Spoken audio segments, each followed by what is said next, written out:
지난주 2월 13일이죠. 2월 13일에 서울의 강남권의 토지거래 허가구역이 일부 이제 해제가 됐습니다. 그러면서 최근에 보면 토지거래 허가구로 해제된 지역들을 중심으로 해서 지금 이제 특히나 이제 호가들이 지금 많이 올랐거든요. 예, 그다음에 이제 거래량도 지금 상당히 많고요.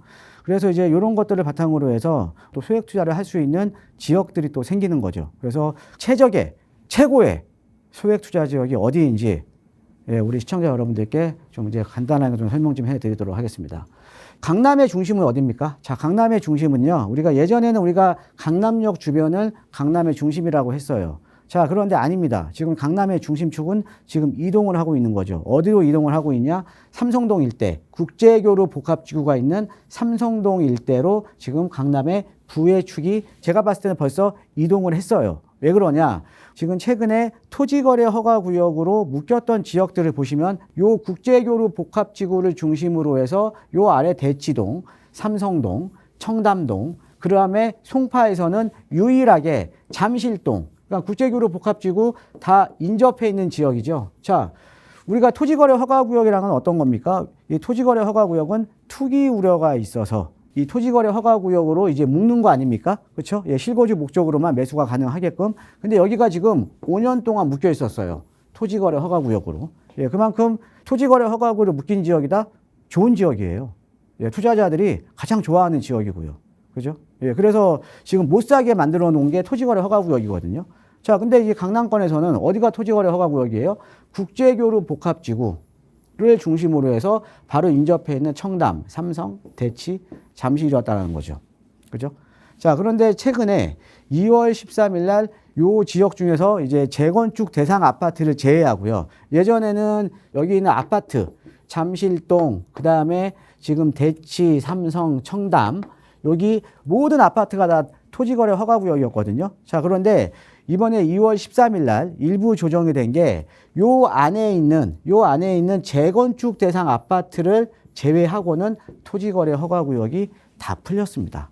자, 그러면서 이제 특히나 강남 상구에서도 외진 투자 비율이 가장 높은 예, 송파 쪽에 잠실동 일대에 지금 투자자 유입이 지금 가장 높게 나오고 있습니다. 예, 그래서 이렇게 이제 보시면 될 것 같고요. 잠실동의 입지를 한번 볼게요. 잠실동의 입지를 보면요. 지금 여기 같은 경우는 엘스라던가 리센츠라던가 트리지움이라던가 레이크팰리스 예전에 이제 다 재건축이 된 아파트들이죠. 여기는 이번에 다 토지거래 허가구역이 풀렸어요. 자, 그런데 주변에 잠실중흥 5단지, 그 다음에 아시아선수촌, 그 다음에 잠실우성 1, 2, 3차, 그 다음에 잠실우성 4차, 요 재건축 대상 아파트는 지금 여전히 토지거래 허가구로 묶여 있는 겁니다. 근데 요 바로 아래 지역, 지금 제가 상단과 하단으로 지금 이렇게 표시를 해놨잖아요. 요 상단 하단이요, 저층 주거 지역입니다. 일반 주택 밀집 지역이라는 거죠. 예. 근데 이 상단 같은 경우에는 아무래도 여기 잠실 종합운동역, 예전에 잠실 세내역, 여기 사이에는 상권들이 좀 상당히 좀 고도로 좀 발달을 한 지역이고요. 그 다음에 요 하단 같은 경우에는 탄천가 입지해 놓고 또 아시아선주촌, 이게 송파에서는 가장 대장주입니다. 아시아선주촌 바로 옆에 이 하단 같은 경우에는 전형적인 주택가로 이루어져 있는 지역이에요. 상권들이 거의 없습니다. 자, 그래서 상단과 하단으로 지금 이렇게 나뉘는데 여기가 여러분들 관심 있게 보셔야 되는 지역이에요. 예, 관심 있게. 왜? 지금 잠실동. 자, 송파에서는 잠실이 최고잖아요. 그죠?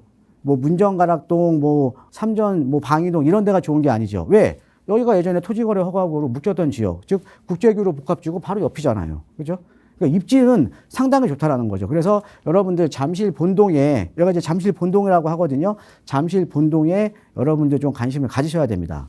여기 이건 상단과 하단으로 나뉘는데 이게 9호선 라인을 중심으로 해서 상단과 하단으로 나뉘는데 지금 또 입지도 상단보다는 탄천 붙어 있는 하단이 훨씬 입지가 좋고, 그죠? 예, 이렇게 이제 이런 입지를 가지고 있습니다.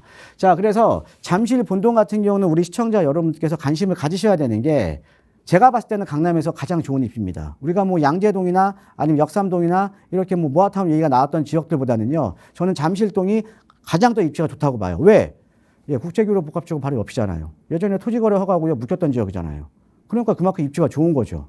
그래서 잠실본동에 이제 투자 포인트를 보면 우리가 어차피 대장주는 투자하기 비싸거든요. 예, 아시아선주촌. 지금 이제 토지거래 허가구로 묶여 있어서 갭으로 투자는 불가능하지만 만약에 우리가 갭으로, 그러니까 전세 끼고 투자를 할 수 있다라 그러면 아시아선촌 같은 경우에는 20억 이상 들어가야 돼요. 현찰로. 자, 그러면 우리가 대장주 옆에, 아까 그 대장주 옆에가 바로 어디예요? 잠실, 본동 하단이잖아요. 그 다음에 이 하단 같은 경우는 탄천과 입지를 해 있고 또 삼성동이 바로 옆에 입지를 해 있다라는 거죠. 자, 우리가 가장 중요한 게 어떤 거냐면 제가 방송에서 항상 말씀드리는 게 자, 어떤 지역에 투자를 하더라도 무임승차를 잘해야 된다. 주변에 개발 호재가 많은 지역에 내가 투자를 해야 된다. 그럼 내가 무임승차를 할 수 있는 거 아닙니까? 그렇죠? 자, 그런데 강남의 가장 큰 개발 호재가 뭡니까? 바로 국제교류 복합지구예요. 그러니까 이제 이 잠실동 같은 경우는 강남에 이제 그 삼성동 일대 국제교류 복합지구로 이제 앞으로 개발이 되면서 무임승차를 이제 할 수 있는 지역이라는 거죠. 항상 투자라는 거는 우리가 미래의 중심축에 투자를 해야지 과거의 축에 투자를 하면 안 돼요. 예, 과거의 축에는 기대감이 다 반영된 가격이고 미래의 축에는 앞으로 가격이 계속 오를 수가 있는 거잖아요. 그죠? 자, 그래서 강남의 미래의 중심축, 국제교류 복합지구다. 근데 잠실동 일대가 바로 국제교류 복합지구하고 바로 붙어 있다. 라고 이제 보시면 될 것 같습니다. 그래서 뭐 입지는요, 예, 최상입니다. 최상. 자, 그 다음에 정비 사업이라는 거는요, 주민 동의가 가장 중요한 거잖아요. 우리가 재개발, 재건축은 조합 사업 아닙니까? 자, 조합 사업이라는 거는 주민들의 동의가 가장 중요하잖아요. 그죠? 특히나 우리가 이 도심권이라던가 강남권 같이 입지가 좋고 주거 선호도가 높은 지역들은 이걸 조심하셔야 돼요. 단독 다가구 주택 비율이 높은 지역은 개발하기가 어렵습니다. 자, 왜 그러냐? 특히나 우리가 강남권 같은 경우에는 단독이나 다가구 주택을 매입을 해서 꼬마 빌딩으로 지으려는 수요가 끊임없이 들어오거든요. 월세도 빵빵하게 나오고 또 꼬마 빌딩에 대한 수요가 있다 보니까 땅값은 계속 올라요. 그러면 단독이나 다가구 주택을 소유하신 분들이 굳이 뭐 아파트 한 채 받으려고 개발에 동의 안 한다라는 거죠. 그래서 강남권은요, 특히나 단독 다가구 주택 비율 높은 지역은 개발 안 돼요. 안 됩니다. 차라리 공동주택 비율이 높은 지역은 개발이 상당히 쉽습니다. 제가 가끔씩 말씀드리는데 재개발은 뭐가 가장 아름다운 겁니까? 재개발은 작은 게 아름다운 거예요. 우리가 재개발해서 아파트 받는 거는요, 원칙은요, 대지집은 큰 거 있어도 아파트 한 채, 작은 거 있어도 아파트 한 채입니다. 그래서 우리가 재개발은 작은 게 아름다운 거거든요. 그럼 우리가 거기가 어떤 지역이 공동주택으로 다 이루어져 있다? 개발하기가 상당히 용이하겠죠. 자, 그런데 아까 잠실동 하단 있죠? 하단 같은 경우에는요, 공동주택 비율이 98%예요. 만약에 여기 지금 개발 시작했다? 요 이 땅 하면 끝납니다. 예, 그러니까 개발하기가 상당히 좋은 여건이라는 거죠. 자, 아까 제가 입지는 강남권 최상의 입지죠. 또 개발하는 거는 또 개발 여건도 상당히 좋죠. 예. 자, 그 다음에 가장 중요한 거는 노후도가 맞아야 돼요. 강남권 대부분이 이제 모아타운으로 이제 개발을 하는데 모아타운은 전체 노후도 50%, 그 다음에 각 개별로 갔을 때 모아주택은 57% 이상이 돼야 개발이 가능한 겁니다. 근데 이게 잠실동 하단에 노후도 분석을 한 거예요. 노후도 분석. 근데 빨간색이 노후된 주택이거든요. 근데 노후된 주택들이 상당히 많죠. 여기가 잠실 본동의 하단이요. 노후도가 약 70%예요. 어마어마하게 높은 겁니다. 그러니까 지금 법정 노후도보다 훨씬 높은 지역이잖아요. 예, 그러니까 개발 압력이 상당히 높다라는 거죠. 거기에다가 잠실동에서도 가장 입지가 좋은 데가 어디냐면 당연히 아시아 선수촌 바로 옆에 붙어 있는 요 일대가 가장 입지가 좋잖아요. 그렇죠? 요 일대가 근데 잠실본동 하단에서도 노후도가 가장 높아요. 노후도가 약 73%가 나옵니다. 그러면 잠실본동을 보면 강남권에서 제가 봤을 때는 최상의 입지예요. 최상의 입지고 강남권 내 대장주 입지면서 자, 아까 제가 설명드렸듯이 무임승차가 가능한 지역이죠. 그렇죠? 왜? 국제교류 복합지구랑 바로 붙어 있잖아요. 자, 거기다가 공동주택 비율 아까 제가 말씀드렸듯이 98%입니다. 예, 개발 여건이 상당히 좋아요. 얘기 나오는 순간 그냥 동의서는 빨리 거치겠죠. 그렇죠? 그 다음에 우리가 법정 요건 충족했잖아요. 그 다음에 우리가 재개발을 하려면 상권이 좋으면 안 돼요. 근데 우리가 잠실동도 상단은 상권이 상당히 좋거든요. 근데 하단은 그냥 주택가예요. 그래서 주택가로 구성이 되어 있기 때문에 상관없습니다. 그래서 개발 여건이 상당히 좋습니다. 자, 그래서 이 잠실 본동 같은 경우는 개발 여건과 그 다음에 입지가 어떻게 보면 최적의 입지예요. 또 하나 이제 제가 세제적인 혜택을 보면 아무래도 이제 송파 같은 경우에도 이제 투기가열지구 조정대상 지역이잖아요. 그러다 보니까 만약에 1주택자가 이제 매수를 하시게 되면 취득세가 중과예요. 8%. 8%인데요. 만약에 잠실 본동에 여러분들 잘 아시는 소형 신축 6억 이하 2017년 12월 말까지죠.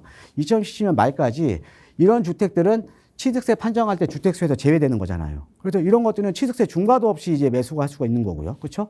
그 다음에 여러분 잘 아시다시피 공시가격 5억 이하 같은 경우에는 아파트 청약할 때 무주택으로 인정받잖아요. 자, 그 다음에 주택임대사업자 같은 경우도 이제 거주주택에 대한 비과세 혜택 예전에는 평생 1회였는데 앞으로는 무제한으로 이제 또 바뀝니다. 자, 그러니까 이런 또 세제적인 혜택까지 주어지거든요. 그래서 만약에 여러분들께서 이런 세제적인 혜택이 주어지는 소형 신축 6억 이하 아니면 공시가 5억 이하 이런 혜택이 주어지는 물건들을 지금 찾을 수 있다 그러면 사실 잠실본동 같은 지역이 없습니다. 자, 우리가 여기 근데 이제 투자 금액이 좀 궁금하실 거예요. 이 투자 금액이요. 자, 우리가 강북의 중급지라고 볼 수 있는 뭐 여러분들 많이 들어보셨던 용답동이라던가 아니면 전농동이라던가 아니면 답심리라던가 이런 지역들 다 2억 중반대 이상 투자입니다. 자, 그런데 놀라지 마세요. 여러분들 물건 잘 찾아보시면요. 잠실 본동이에요. 예, 2억 초반대면 투자가 가능합니다. 이게 바로 가성비 투자죠. 그렇죠? 예. 그래서 여러분들께서 자, 이렇게 토지거래 허가구역이 풀리면서 소액으로 접근할 수 있는 이런 지역들을 또 찾을 수가 있다는 거죠. 예, 그래서 오늘 여러분께 오늘 잠실 본동에 대해서 좀 설명을 드렸고요. 이 잠실 본동과 관련해서 뭐 매물이라든가 투자라든가 좀 관심이 있으신 분들은요, 세미나에 참석하시거나 아니면 전화를 주시면 이제 감사하겠습니다. 예, 이상입니다.